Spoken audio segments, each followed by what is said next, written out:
हमारे कंट्री में क्या हो रहा है, हम अपनी गवर्नमेंट से तंग है या नहीं है, ईरान का मसला है, वो इजराइल अपने हाथ में कैसे ले सकता है? टोटली कंडेम करना चाहिए। दूसरी बात जो मैं इम्पोर्टेंट करना चाहती हूँ कि हाँ, कहा जाता है कि ईरान की जो पब्लिक है इट्स डिवाइडेड।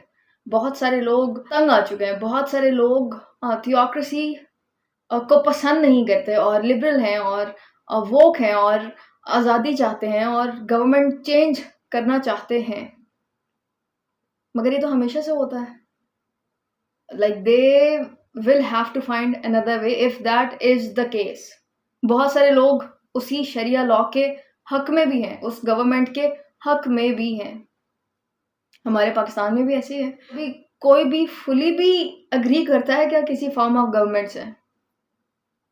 कुछ में ज़्यादा रेशो होती होगी, 80 या 20 में डिवाइड होती होगी पब्लिक। मगर मोदी से क्या सारा इंडिया खुश है? क्या हम अपनी गवर्नमेंट से खुश हैं? क्या हम अपनी आर्मी से खुश हैं? क्या ट्रम्प से सारा अमेरिका खुश है? क्या उसके खिलाफ रैलियां नहीं निकल रही? People are coming out against Trump in America. Mark Ruffalo बहुत बड़ा नाम है, बड़े बड़े एक्टर्स कल के दिन में बाहर निकले हुए थे। They were having a protest against Trump. तो क्या इसका मतलब क्या इजराइल आएगा और रेजीम चेंज? तो Israel is in the wrong here और उसको कंडेम ही करना चाहिए सबको। Iranian people versus the Iranian theocratic totalitarian regime which I say is totalitarian. I will back the Iranian people. अगर आपको लगता है कि इसका सबूत नहीं है, मेरे चैनल पे जाएं, मासा अरे वो अमीनी तो वाली तहरीक के ऑब्वियसली वीडियोस एवरीबॉडी देखिए जो वांट्स द ईरान